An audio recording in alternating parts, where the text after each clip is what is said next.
This video sponsored by mode shopping app. நம்ம இந்த எதை பற்றி பார்க்க போகிறோம்னா பாக்ஸிங் ஆப் குத்து சண்டையை பற்றி பார்க்க போகிறோம். அதோட வரலாற்றை பற்றி பார்க்கலாம். குத்து சண்டை விளையாட்டு அமெச்சூர் மற்றும் தொழில்முறை இரண்டிலும் கைமுட்டிகளால் தாக்குதல் மற்றும் தற்காப்பு ஆகியவற்றை உள்ளடக்கியது. குத்து சண்டை வீரர்கள் பொதுவாக திணிக்கப்பட்ட கையுறைகளை அணிவார்கள் மற்றும் பொதுவாக விதிகளில் குறிப்பிட்டே கடைபிடிப்பார்கள். கோயின்ஸ்பர்ரின் மாக்ஸ்வெல் விதிகள் எடை மற்றும் திறனில் பொருந்தக்கூடிய குத்து சண்டை பொறியாளர்கள் எதிராளியின் அடிகளை தவிர்க்க முயற்சிக்கும் ஒவ்வொருவரும் தங்கள் கைமுட்டிகளை கடுமையாகவும் பெரும்பாலும் கைமுட்டிகளாலும் அடிகளை அடிக்க முயற்சி செய்கிறார்கள். ஒரு குத்து சண்டை வீரர் எதிராளியை வீழ்த்துவதன் மூலம் ஒரு போட்டியில் வெற்றி பெறுகிறார். புள்ளிகளை பல வழிகளில் கணக்கிடலாம் அல்லது எதிராளி போட்டியை தொடர முடியாமல் செய்வதன் மூலம் போட்டியில் 3 முதல் 12 வரை இருக்கும் சுற்றுகள். ஒவ்வொரு சுற்றும் பொதுவாக 3 நிமிடங்கள் நீடிக்கும். நவீன பயன்பாட்டில் குத்து சண்டை மற்றும் பரிசு சண்டை என்ற சொற்கள் நடைமுறையில் குத்து சண்டைக்கு ஒத்ததாகவே இருக்கின்றன. இருப்பினும் முதல் சொல்ல லத்தீன் புகில் என்பதிலிருந்து பெறப்பட்ட விளையாட்டின் பண்டைய தோற்றத்தை குறிக்கிறது.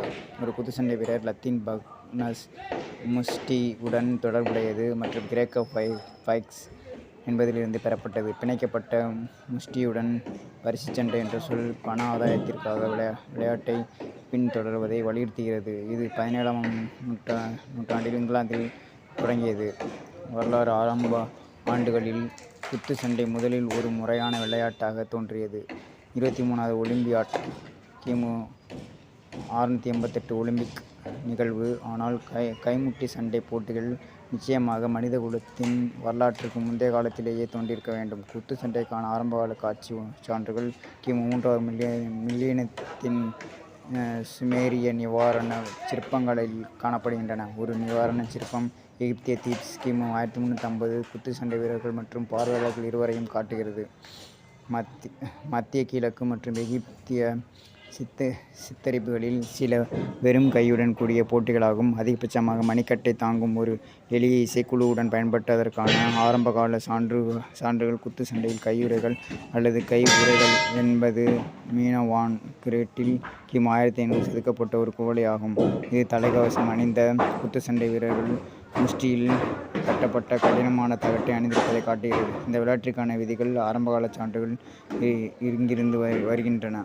பண்டைய கிரேக்கம் இந்த பண்டைய போட்டிகளில் சுற்றும் எதுவும் இல்லை.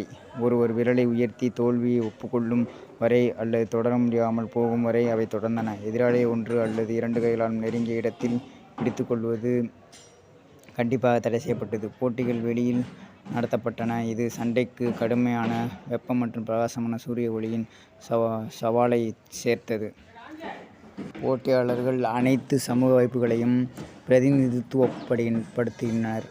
முக்கிய தடகள விழாக்களின் ஆரம்ப ஆண்டுகளில் குத்து சண்டை வீரர்கள் அதிக அளவில் செல்வந்தர்கள் மற்றும் புகழ்பெற்ற பின்னணியிலிருந்து வந்தவர்கள். இதுதான் குத்து சண்டை விளையாட்டின் வரலாறுகள். இந்த வீடியோ பார்த்த அனைவருக்கும் எனது மிக்க நன்றி.